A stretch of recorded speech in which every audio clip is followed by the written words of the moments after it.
എന്റെ ഒരു 25 വർഷത്തെ കൺസൾട്ടിംഗ് എക്സ്പീരിയൻസിൽ നിന്ന് മനസ്സിലാക്കിയ ഒരു വലിയൊരു കാര്യമുണ്ട്. ഒരു ബിസിനസ്സും സെയിൽസ് കുറഞ്ഞതിന്റെ പേരിലോ പ്രൊഡക്റ്റിന്റെ ക്വാളിറ്റി കുറഞ്ഞതിന്റെ പേരിലോ പരാജയപ്പെടാറില്ല. കൂടുതലും പരാജയപ്പെടാനുള്ള കാരണം പാർട്ട്നേഴ്സ് തമ്മിലുള്ള മാനസികമായ പൊരുത്തമില്ലായ്മ അല്ലെങ്കിൽ എവിടെയോ അവരുടെ ട്രസ്റ്റ് ബ്രേക്ക് ആകുന്ന കാരണം കൊണ്ടാണ് ഒട്ടുമിക്ക ബിസിനസ്സുകളും ഫ്ലോപ്പിലേക്ക് പോകാറ്. ഒരുപാട് അനുഭവങ്ങളിൽ നിന്ന് മനസ്സിലാക്കിയ ഒരു കാര്യമാണ്.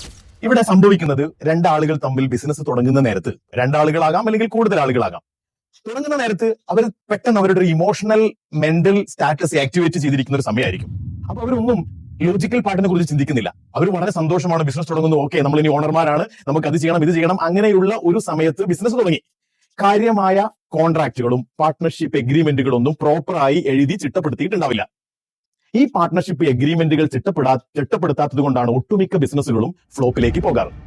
ബിസിനസ് തുടങ്ങി ഒരു 6 മാസം കഴിഞ്ഞാൽ അല്ലെങ്കിൽ ഒരു 3 മാസം കഴിഞ്ഞാൽ തന്നെ പാർട്ട്ണർമാർ തമ്മിലുള്ള അവരുടെ അസ്വാരസ്യങ്ങൾ, പ്രശ്നങ്ങൾ ഉദിക്കുകയാണ്.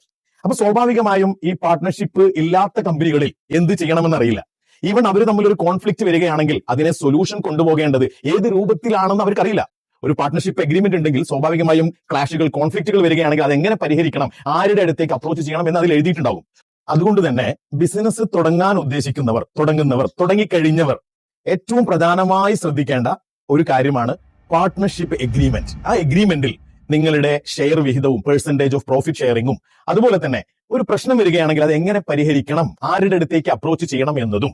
രണ്ടാമത്തേത്, ഓരോ ആളുകൾക്കുമുള്ള അതോറിറ്റി ലിമിറ്റ്, ഇത്ര വരെ എമൗണ്ട് മാനേജർ ആയിട്ടുള്ള ഇന്ന ആൾക്ക് ഡിസിഷൻ എടുക്കാം, ഇത്ര വരെ എമൗണ്ട് ഇന്ന ആൾക്ക് ഡിസിഷൻ എടുക്കാം എന്ന അതോറിറ്റി മാട്രിക്സും, അതുപോലെ തന്നെ ഓരോ ആളുകൾ ചെയ്ത് തീർക്കേണ്ട അവരുടെ ജോബ് ഡിസ്ക്രിപ്ഷൻ, അവരുടെ part of scope of work നിർബന്ധമായിട്ടും എഴുതി ചിട്ടപ്പെടുത്തിയിട്ടുണ്ടായിരിക്കണം. അങ്ങനെയാണെങ്കിൽ ഒരു പ്രശ്നങ്ങൾ വരുമ്പോഴോ അല്ലെങ്കിൽ സാമ്പത്തികമായ സുതാര്യതയും ഈ കോൺട്രാക്റ്റിൽ ഉള്ളത് കൊണ്ട് തന്നെ മറ്റു പ്രശ്നങ്ങളൊന്നും പാർട്ട്നേഴ്സിന്റെ ഇടയിൽ ഉണ്ടാകാൻ സാധ്യതയില്ല.